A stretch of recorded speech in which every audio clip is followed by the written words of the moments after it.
Hello soap fans! Welcome back to our channel! We have some incredible storyline shifts happening Monday, June 8 episode, so let's jump right into the madness.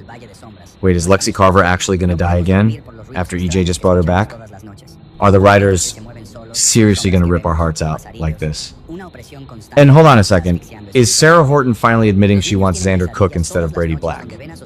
Plus, EJ DiMera is about to get a massive reality check when someone finally screams "NO" right in his face. Hey Days fans, welcome back. I've got some massive Salem drama to unpack today for the week of June 8th, and my jaw is completely on the floor. Before we get into my wild predictions and epic rants, make sure you smash that subscribe button and ring the bell so you never miss out on our daily soap updates. You guys know I do not hold back. Let's be real for a second. The writers bringing Lexie Carver back from the dead was the biggest, most shocking twist we have seen in years. I mean, Nikki Crawford has been absolutely killing it in this recast role, and seeing her reunite with Abe and Theo has been pure soap opera magic. But now the spoilers are telling us that this miracle is unraveling fast. Doctor Wilhelm Rolf is back in his creepy little lab, and he is sweating bullets. Why? Because the lab rat that he and Mark resurrected using the Versavik serum just dropped dead. Dead. Again. I am honestly furious just thinking about this. Are the writers really going to dangle Lexie in front of Abe Carver and Theo Carver only to snatch her away again? Mark is terrified, and EJ is absolutely losing his mind because his god complex is suddenly cracking. EJ promised Theo that his mother was back for good, and now that promise is literally dying in a petri dish. I think this is a massive mistake if they kill Lexie off again. Think back to 2012 when Lexie originally died from the toxic gases in the DiMera tunnels. That wrecked Abe. It wrecked the fans. To do it a second time? That is just cruel. But here is my wild prediction. Dr. Rolf is going to use Lexie as a human guinea pig. The spoilers say Rolf has to examine Lexie to make sure she isn't going down the same path as the rat. Lexie is going to tell him that she will do absolutely anything to stay alive. She does not want to die again. I honestly believe Rolf is going to pump her full of even more experimental dangerous serums. We know from the timeline that the rat died from lethal side effects, and Rolf is terrified Lexie will become a maniac before she kicks the bucket. Can you imagine Lexie Carver turning into a raging, unhinged villain because of the serum? That would be a storyline for the ages. Dan Foy-Regal is acting his heart out as EJ right now, playing that desperate brother who refuses to accept failure.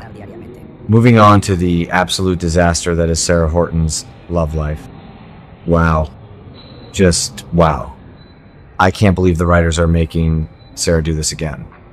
So Sarah is currently dating Brady Black, and they are investigating this whole tainted drug crisis together.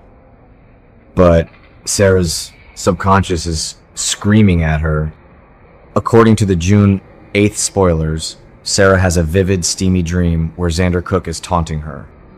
Dream Xander is literally mocking Sarah for not being fully committed to Brady. And you know what? Dream Xander is 100% right. Sarah realizes that this dream is her own mind telling her that she still deeply, desperately wants her ex-husband. Lack of love was never the issue between Sarah and Xander. They have that deep, soulmate chemistry that you just cannot fake. If you ask me, Sarah running to Brady for help after having a sexy dream about Xander is the most pathetic, transparent move ever. She is overcompensating. She is trying to use Brady as a human shield to protect her from her own feelings for Xander. Let's look at the history here. Kristen DiMera kidnapped Sarah, drugged her, dumped her on an island, and completely ruined her life. Xander moved on with Gwen Rizchek, but he never stopped loving Sarah. Now, Xander is currently tangled up in a hotel room with Kristen, of all people. When Sarah finds out that Xander is sizzling with the exact woman who ruined her life, I think she is going to absolutely lose her mind. The jealousy is going to eat Sarah alive. Brady is a great guy, and Eric Martsolf plays the supportive boyfriend perfectly, but Brady is just a placeholder.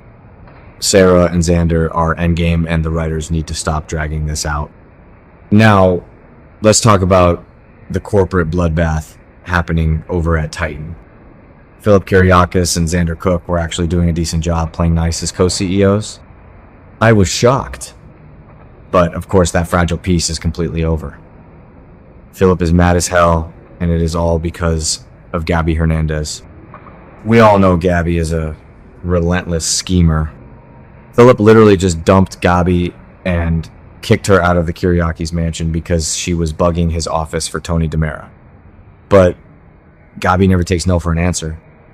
The spoilers reveal that Gabi is going behind Philip's back to set up a massive professional deal with Xander.